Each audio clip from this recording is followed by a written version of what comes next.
eu escolhi um tema que muito me toca hoje, para essa semana, né, para essa abertura da Semana da Mulher, que é da mulher hemorroísa. Então, muitos já conhecem essa passagem, né? Não é uma passagem desconhecida, muito já se foi falado, mas é uma passagem que tem uma sensibilidade muito grande, né?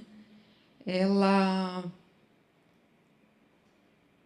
inicia-se pela fala de Levítico, capítulo 15, versículo 25 a 27, que a gente entende o contexto da situação dela. E diz assim: quando uma mulher tiver um fluxo de sangue por diversos dias fora do tempo das suas regras, ou se as suas regras se prolongarem, estará durante toda a duração do fluxo no mesmo estado de impureza em que esteve durante o tempo de suas regras. Assim será para todo o leito sobre o qual ela se deitar durante todo o tempo do seu fluxo, como foi para o leito em que se deitou quando das suas regras. Todo o móvel sobre o qual se assentar ficará impuro, como quando das suas regras. Quem os tocar ficará impuro. Parece difícil, né, de entender, parece injusto, rígido demais, mas vamos nos reportar à época. Era cultural que quando a mulher tivesse um fluxo de sangue, ela era considerada impura por todo o período. Então, assim, ela não poderia tocar, não poderia se aproximar, deveria ficar isolada, né? Tudo que a mesma tocasse seria considerado impuro. Imaginem vocês uma pessoa 12 anos assim. Um espírito 12 anos isolado, porque a partir do momento que nós estamos na doutrina espírita, temos que começar a pensar assim. Mais do que matéria, somos espíritos. Então, vamos nos colocar no lugar dessa mulher, que estava separada da família, que havia passado por diversos tratamentos dolorosos, que havia gasto tudo o que tinha nesses tratamentos. Imaginem uma medicina da época extremamente rudimentar, como eram dolorosos esses tratamentos. E além disso, além da dor física, a dor emocional, a dor psicológica, o isolamento social. Vamos pensar nela assim e tentar nos colocar no lugar dela, só por esses minutos aqui. Ela já se encontrava num estado físico debilitado, anêmica, pela própria situação. Em Mateus capítulo 9, versículo 21, ele diz: mas ela fica sabendo da passagem de Jesus naquele dia, como sempre uma multidão o seguia. Pois dizia essa mulher consigo mesma: se ao menos tocar em suas vestes, serei curada. Aproximou-se de Jesus por detrás, no meio da multidão, e tocou-lhe a veste. Vejam que nós falamos de Levítico, falamos de Mateus e agora vamos entrar em Marcos, capítulo 5, versículo 30 a 34. E logo, Jesus, conhecendo que a virtude de si mesmo saíra, voltou-se para a multidão e disse: quem tocou nas minhas vestes? E disseram-lhe seus discípulos: vês que a multidão te aperta, mestre, e perguntas: quem me tocou? E ele olhava em redor para ver a que isto fizera.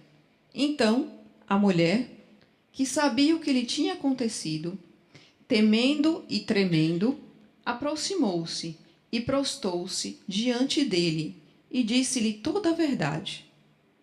E ele lhe disse: filha, tens bom ânimo, a tua fé te salvou.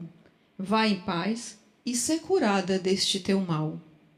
Vamos nos reportar novamente a essa cena, a essa situação, porque quando a gente sempre fala das passagens de Jesus, nós colocamos as passagens aqui e nos colocamos aqui. Colocamos as situações como muito distantes de nós. Mas a beleza da fala de Jesus é que ela elas sempre estão presentes em qualquer época. As situações que essa mulher passou e que outras figuras também passaram no Evangelho são muito parecidas com as que nós passamos. Imaginemos nós, com Jesus, passando na rua em frente ao Viana de Carvalho. Nós já ficamos sabendo que Jesus iria passar aqui na frente do Viana de Carvalho. Vamos nos imaginar, mas não agora, com toda a abertura que nós temos, porque por mais que a gente reclame, há muita abertura, há muito entendimento, há uma tolerância, né, para todos os credos, e cada vez mais. Mas vamos nos reportar à época que não pudéssemos sair de casa. Essa mulher sabe que Jesus está passando. Nós sabemos que Jesus está passando. E nós temos uma necessidade física, emocional, espiritual muito grande. E na iminência da sua passagem, será que nós vamos ter a coragem de sair de casa? Sabendo que eu posso ser punida, apedrejada, que não é permitido estar no meio do povo, sabendo, nem sei se Jesus vai me aceitar, porque até então não tinha visto, tinha ouvido falar, mas não tinha visto. Mas havia uma certeza muito grande dentro dela, uma certeza que ela foi alimentando durante 12 anos. Percebam que ela não perdeu a fé em momento algum. 12 anos ela fez tratamento, ela não se... A família, os amigos, a sociedade podem tê-la isolado, mas ela não se isolou. Não se isolou do desejo de retornar, da perseverança, da esperança, da fé. Ela acreditava. E nós? Nós teríamos essa coragem de enfrentar toda uma multidão, de enfrentar os discípulos de Jesus e tocar na veste dele? Eu peço essa reflexão. Que mulher corajosa, né? Que espírito corajoso. Ora, se em algumas encarnações somos mulheres, em outras encarnações homens, mas vamos falar do espírito. Que espírito de coragem, que espírito de bom ânimo, de perseverança. E no início ela teve receio. E se descobrissem quem era ela?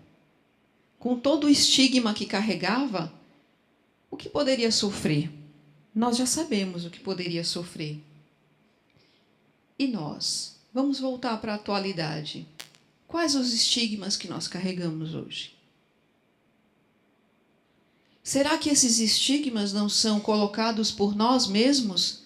Não são muitas vezes criados por nós mesmos? Eu não sei se eu consigo. É a minha conveniência, eu não sei se eu quero trilhar esse caminho do Evangelho é árduo. Esse caminho do Evangelho me solicita sacrifícios. Eu preciso abrir mão das minhas conveniências. Eu preciso abrir mão da minha cervejinha no final de semana. Eu preciso abrir mão da minha boate. Eu preciso abrir mão de horas e horas na academia. Eu preciso abrir mão... Não preciso abrir mão, mas eu preciso determinar o tempo a que tudo necessita. Há tempo para tudo, já diz o Evangelho. Há tempo para estudar, tempo para cuidar do corpo, da saúde, da mente, do espírito. Há tempo para tudo. E o que o Evangelho nos pede hoje, o que a espiritualidade nos pede hoje, é tão pouco. Que se nós analisarmos, nós pedimos muito mais. Pedimos não, nós exigimos muito mais do que é nos solicitado. Para essa mulher, assim como para outras figuras femininas e masculinas do Evangelho, que são tantas que nós conhecemos, que foram fortes, que foram perseverantes, que foram esperançosas, que acreditaram. E muitas das passagens são as chagas físicas, são as doenças do corpo que fizeram com que eles agissem assim, que buscassem essa força, que acreditassem na transformação. Mas a nossa chaga hoje é a chaga moral. Nossa medicina ela evoluiu, nós temos já as nossas curas, de muitos males nós temos as curas, e daquelas que nós não temos, nós temos como amenizar a dor. Muitos males podem ser amenizados quando não são curados hoje em dia. Mas a nossa grande chaga é a chaga moral.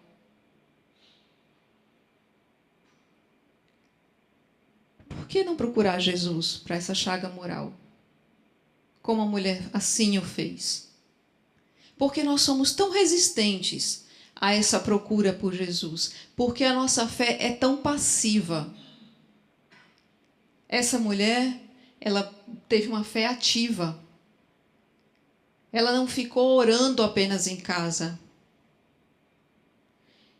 Ela buscou de todas as formas, a física, atrás de quem naquela época poderia ajudá-la, a espiritual, mas ela não se contentou apenas em ficar aguardando um milagre que viesse dos céus.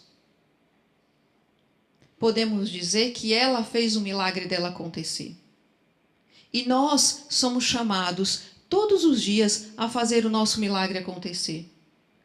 Se pensarmos em um dia nosso, tantas oportunidades que nos são dadas, tão pequenas oportunidades aos nossos olhos materiais, mas que aos olhos espirituais são tão grandes.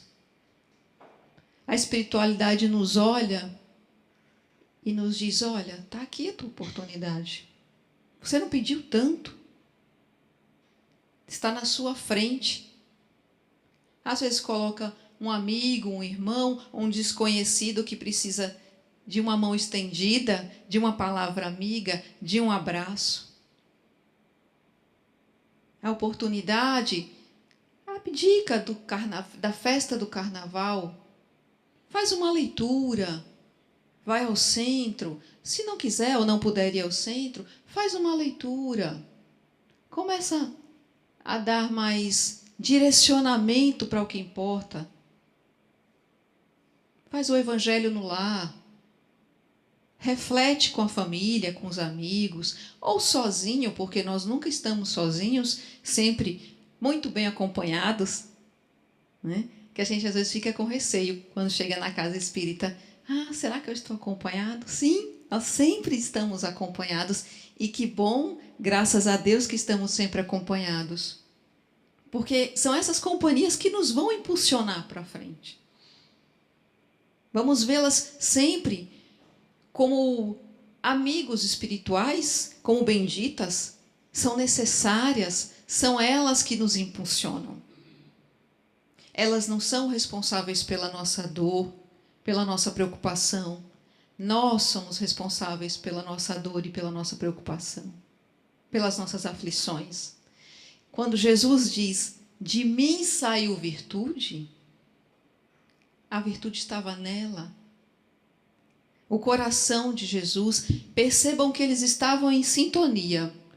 Ela saiu em busca de Jesus tão equilibrada, tão harmonizada, tão certa, que quando ela se aproximou de Jesus, a energia que emana de Jesus, ele sentiu, só precisou tocar. E ela, assim que ela tocou, ela se sentiu curada. Jesus é tão maravilhoso que em momento algum ele fala, eu te curei. Não tem nenhuma fala de Jesus que diz, eu te curei. ele sempre fala: a tua fé te curou, a tua fé te salvou. E por que somos tão mornos? Por quê? É uma reflexão que eu venho trazendo a mim. Por quê? Tão receosos, tão medrosos. A gente sempre se coloca numa posição de desculpa, não é? Eu não faço isso porque todo mundo faz assim, eu vou fazer também. Mas nós somos o grãozinho que vai fazer a diferença. Porque o amor, ele é feito através do exemplo. O exemplo que por onde Jesus passava, deixava, da fala suave, da fala doce, da fala mansa. Não buscava assim, palavras rebuscadas, palavras difíceis. Não, ele falava para quem tivesse ouvidos para ouvir. E esse ouvidos para ouvir é o coração aberto, o coração se evangelizando. Por isso que eu digo que fico tão grata e tão feliz quando aqui eu chego numa terça-feira à noite e nos encontro. E compartilho dessa reflexão com tantos corações amigos. Porque é aqui que está fazendo a diferença. A regeneração está acontecendo em nossos corações. Está acontecendo aqui. Não é o externo. Assim como foi essa mulher, não foi o externo que a curou. Assim como tantas outras figuras tão emblemáticas do Evangelho, não foi o externo, foi o coração, foi o interno, foi a humildade, foi a consciência que precisava transformar-se. O entendimento de que chega, eu não quero mais ser assim. Já fui assim por tantas encarnações, existe algo maior, certo? Isso é uma passagem. Em receber essa encarnação como dádiva. Vamos parar de nos reclamar, de reclamar tanto sobre tudo. Vamos fazer dessa fé uma fé ativa realmente. E eu peço, e eu compartilho aqui isso com vocês, porque eu tenho tentado fazer isso. Eu sei que não é fácil, que as situações vão aparecendo e a gente dá uma titubeada e opa, essa aqui foi bem difícil. Mas respira. Quando vê aquela situação bem difícil, e aí é o que eu tenho tentado fazer. Quando vem aquela que você diz assim, essa tá difícil para me espiritualizar. Essa tá mais fácil entrar Jesus do que Moisés na situação. Mas a gente respira, pensa lá no Evangelho, tudo passa. Isso aqui é temporário. Eu preciso passar por essa situação e, com certeza, eu me tornarei mais forte. Não eu, Ludmila, corpo, matéria, eu, Ludmila, espírito.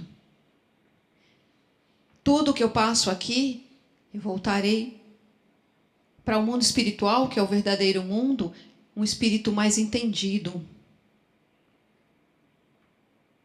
Muitas das coisas que eu tinha que resolver, talvez, nessa encarnação, não consiga, mas terei progredido, terei tido entendimento maior. E assim, meus amigos, a cada jornada nossa, material, as dificuldades vão se dissipando. Vai ficando mais fácil. Por isso que a doutrina espírita ela nos chama ao entendimento. Por isso que nós chamamos de fé raciocinada. Porque cada encarnação nossa vai tornando as nossas dores, a nossa educação emocional, porque nós precisamos ter educação dos sentimentos, é outro chamamento da doutrina espírita. Vai nos tornando espíritos mais fortes para situações que hão de vir, nessa e nas próximas encarnações. Seremos seres mais completos, mais integrais, mais brandos, diante de cada situação que nos apresentar. Essa é uma longa jornada.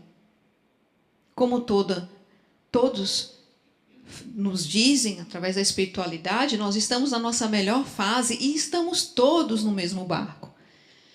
O farol de todos nós é Jesus, estamos todos apontados para Jesus. É só que a gente ama muito. E ama temporariamente, ama errado. Mas a gente está lapidando esse amor, percebem? Nessa encarnação a gente começa a lapidar esse amor, até o entendimento que amor não é posse. O amor é tudo, a pessoas, a coisas. Que o amor tem que ser suave, assim como a fala de Jesus, que tem que nos acalmar. E esse amor principalmente começa amando a nós mesmos. Essa mulher amava-se tanto que ela saiu de casa com a certeza de que voltaria curada. Essa é a certeza que nós temos que ter todos os dias quando saímos de casa, ao acordarmos e abrir os olhos. É abrir os olhos e agradecer. Obrigada, meu Deus, tenho mais um dia. Mais um dia de me lapidar. Mais um dia de ajudar o meu núcleo familiar e me ajudar. Obrigada, meu Deus, por ter colocado na minha trajetória pessoas no meu núcleo familiar que vão me ajudar a crescer, a transpor os meus limites, porque o que essa mulher fez foi superação. Ela transpôs os limites dela. Uma pessoa anêmica, mas fraca no corpo, mas não no espírito. Será que hoje em dia nós não estamos mais tendenciosos a fraquejar no espírito do que no físico? Nós buscamos tanta força física, né? Mas tão fracos espiritualmente. Por isso que eu ressalto, novamente, que fico feliz que estamos nessa trajetória. Cada data específica, Natal, Carnaval, ano passado foi da mesma forma, encontramos tantos corações aqui, tantos amigos, porque estamos fortalecendo a nossa fé. Essa é a fé que transporta montanhas. Estamos fortalecendo o nosso espírito. Estamos nos entendendo como família universal. Aquele que está ao meu lado é meu irmão espiritual. Eu vou encontrá-lo quando desencarnar, mesmo que eu dê apenas um bom dia a ele quando chegue no centro ou em outro local que não tenha um vínculo de amizade material. Porém, entendendo que estamos na mesma jornada. Quando a gente começa a ter olhos espirituais, sem pena, sem afetação, mas com amor. Essa é a importância. Essa é o exemplo que essa mulher nos traz. Por isso que eu fico muito tocada toda vez que eu vejo essa passagem, toda vez que escuto sobre ela, porque ela é muito parecida conosco. Nós temos muitas hesitações na nossa vida. No que vou me formar, no que vou trabalhar, meu relacionamento com o esposo, com amigos, com filhos, com trabalho, relacionamento no próprio ambiente espiritual que nós escolhemos para trabalhar. Somos hesitantes. E essa mulher não foi. Ela nos chama a parar de ter medo. Vamos parar de ter medo? Vamos fazer um acordo com nós mesmos. Vamos parar de temer. Todos os dias eu me digo, bom dia, Ludmila. Temos mais um dia pela frente. Seja o que vier, não tenha medo. Vai ser resolvido. Porque é inocência nossa acordar e falar, meu Deus, muito obrigada, mas eu gostaria que eu tirasse todos os obstáculos da minha frente nesse dia, que meu dia fosse tranquilo, fosse calmo, que nada de ruim acontecesse. É inocência nossa. É próprio de nós que somos crianças espirituais. Mas é necessário que nós tenhamos os obstáculos durante o dia, porque são eles que vão nos lapidar, são eles que vão nos despertar. Opa, alguma coisa eu estou fazendo errada. equivocado na minha colocação, fui arrogante, fui orgulhoso. Preciso retornar ali e pedir desculpas. E se não é possível, pedir desculpas espiritualmente a quem eu ofendi. A quem talvez eu não tenha ofendido com palavras, mas com a minha postura, porque o corpo fala muito mais do que palavras. Um olhar nosso, uma postura nossa. A quem eu tenha ofendido energeticamente. Porque às vezes nós temos uma chateação numa determinada situação e emitimos uma energia desequilibrada para o outro. Então a gente precisa começar a ter esse entendimento, essa percepção, que essa fala, essa reflexão sobre a mulher, essa mulher com esse fluxo de 12 anos, que ela nos traz. No livro Missionários da Luz, de André Luiz, há uma passagem muito interessante. André está numa incursão aqui, a matéria, junto com seu orientador Alexandre. E eles estão acompanhando um grupo de encarnados. Esses encarnados, eles estão caminhando e é possível perceber diversas influenciações espirituais ao redor deles. E aí André, como sempre, né, com aquele coração maravilhoso, ainda iniciando nos estudos espirituais, começa o diálogo assim. E não haverá recursos para libertá-los? Indaga emocionado André. Porque o irmão espiritual, o orientador espiritual, ele deixa claro que não vai interferir na situação.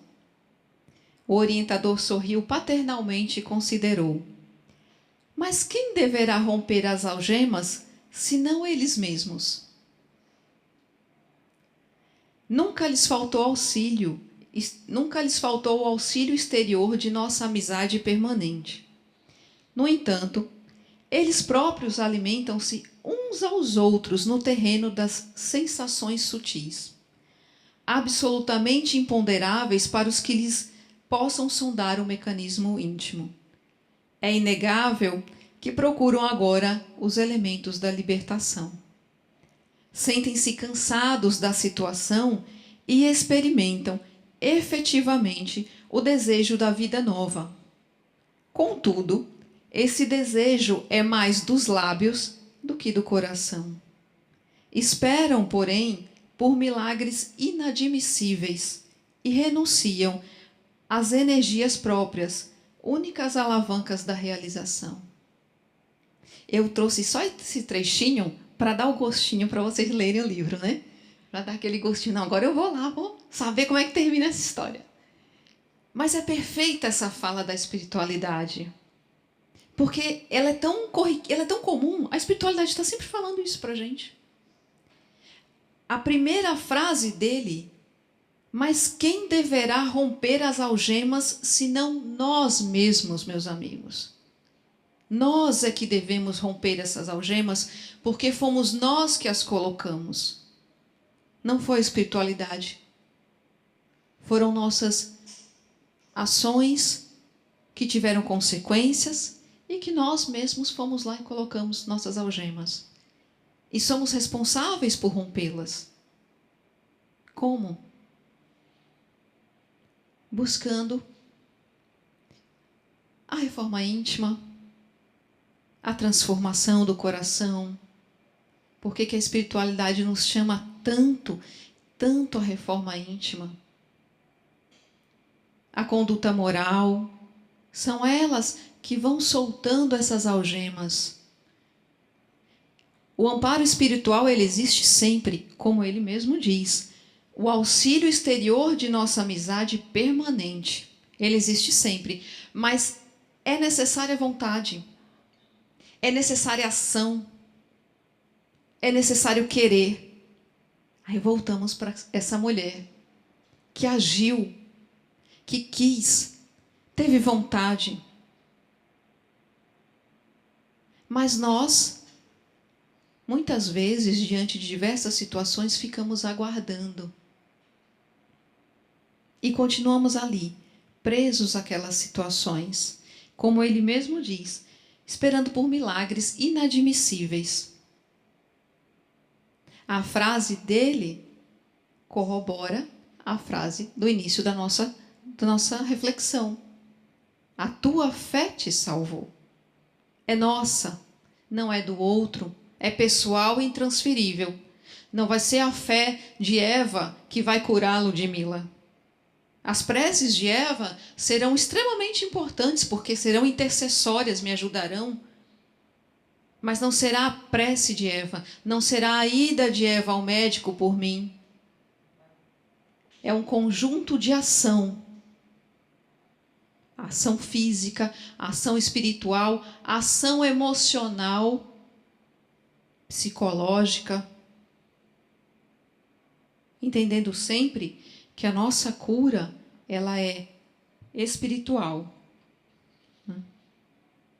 Por isso que nós falamos sempre que a doutrina espírita liberta mentes. É importante ressaltar isso. E realmente liberta, nos faz entender que nós não estamos aqui porque muitas vezes nós emitimos falas de que como se estivéssemos aqui nessa encarnação como fantoches, mas não somos. A gente tem que parar de usar isso como desculpismos. Nós somos senhores da nossa encarnação. Foi nos dado o livre-arbítrio. Foi nos dado porque somos centelhas divinas. Porque, acima de tudo, a espiritualidade acredita em nós. E por que essa hesitação? E por que esse medo? E por que esse receio? E por que, quando estamos em algum local, temos medo de usar a camisa de um centro espírita? E por que, quando eu venho para o centro e eu vou almoçar, eu troco de camisa? Ou eu vou para algum outro evento, eu troco de camisa? E por que o receio de abrir um livro espírita para ler em qualquer local? Percebem que, ao longo do Evangelho, figuras que não eram consideradas espíritos puros, perfeitas, são os nossos melhores exemplos de transformação? Foram aqueles que mais levaram à frente o Evangelho? Vou citar alguns. Moisés, Paulo de Tarso, quando Saulo, depois se transformou no grande divulgador do Evangelho, Paulo, Maria de Magdala. Quantas figuras que a gente olha e a gente sempre pensa assim, não, mas qual é a nossa fala comum? Ah, mas Chico é Chico, né? Haroldo é Haroldo. Divaldo é Divaldo. A gente não fala assim? Não. Eu preciso me comparar comigo mesma. Essa reflexão, essa conversa entre duas pessoas, Deus e eu. Ludmila é Ludmila, espírito momentaneamente encarnado, que está em busca de um progresso espiritual, que está em busca de uma conduta moral, de uma transformação moral. É pensar assim. Porque essas grandes figuras, elas não se colocaram em santificação. Elas tiveram seus dilemas internos, tiveram seus receios, seus medos. Imagina o grande perseguidor do cristianismo. Entendedor das leis. Extremamente, tinha uma argumentação perfeita. Imagina esse homem voltar e defender o cristianismo com a própria vida. Diante de tantos, assim como essa mulher, sabendo que seria torturado, seria punido, apedrejado. E hoje nós nos colocamos numa situação de timidez, de receio. Por quê? Não é à toa que essas figuras nos foram colocadas de forma tão exemplar. É a espiritualidade dizendo assim, olha, a transformação ela é possível, existe, e vocês vão chegar lá. Está vendo tantos que se transformaram, que tiveram os corações evangelizados, que permaneceram firmes na fé,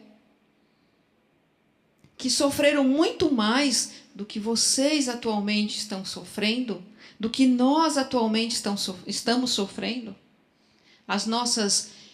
Os nossos receios, nossos medos hoje são de cunho moral, meus amigos. Não são de dor física, são de cunho moral. Por isso que é tão importante evangelizar o nosso coração. Por que eu falei tantas vezes em evangelizar o coração? Porque não adianta se evangelizar intelectualmente apenas. Não adianta saber o livro dos Espíritos todo, enumerá-lo todo, o Evangelho de cor e salteado, todas as obras da espiritualidade, da codificação, se eu, quando boto meu pé ali fora, não dou uma boa noite para o rapaz que está cuidando do carro. Que evangelização é essa? Que coração é esse? Se quando eu piso dentro da minha casa, eu fico instaurando ditaduras dentro de casa. Que a minha família tem receio da hora que eu estou chegando, porque se não tiver tudo organizado.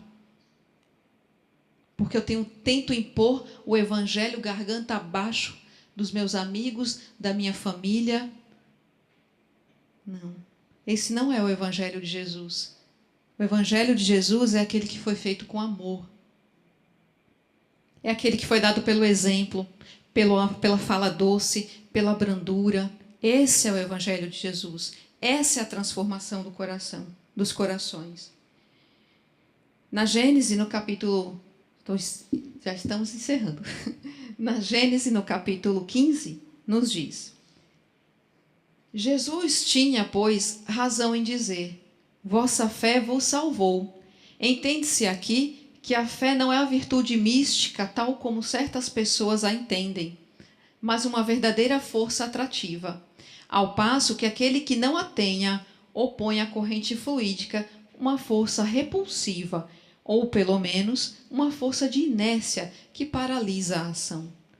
Compreende-se, depois disso, 2 enfermos atingidos pelo mesmo mal em presença de um curador. Um possa ser curado e o outro não. É aí um dos princípios mais importantes da mediunidade curadora e que explica, por uma causa muito natural, certas anomalias aparentes. Capítulo 14 da Gênesis, número 31, 32 e 33. E o que ele quer dizer com isso? Diz o seguinte, que é o que nós emanamos. A energia, volto a dizer que aquela mulher, o equilíbrio que ela tinha, a fé que ela tinha, foi de encontro à energia de Jesus. É assim que nós devemos trilhar essa nossa jornada.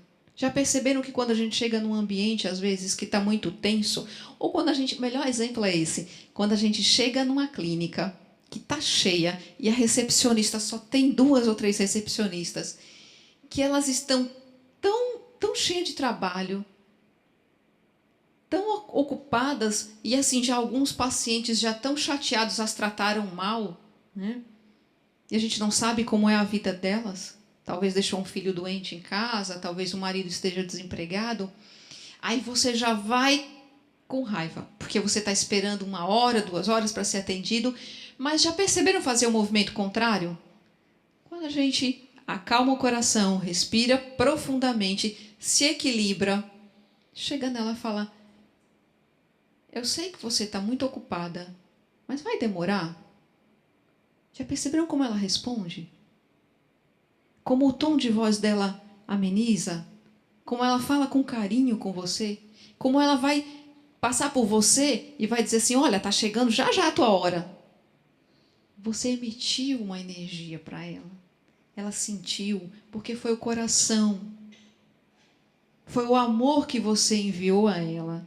o carinho, o entendimento de que aquela é uma irmã espiritual que também, assim como você, está numa jornada de matéria que muitas vezes não é fácil, que está num trabalho de equilíbrio. Ela sentiu e ela acalmou. Vamos tentar fazer esse exercício, esse movimento, emanar mais desse amor que todos nós temos. Mas só que vamos aquecê-lo, vamos enviar mais. Enviar mais amor a esse mundo. E com certeza, ele está muito melhor do que nós imaginamos. É que nós somos tímidos, mas vamos enviar mais carinho, mais amor a esse mundo. Eu agradeço a todos. Uma excelente noite. Fiquem com Deus.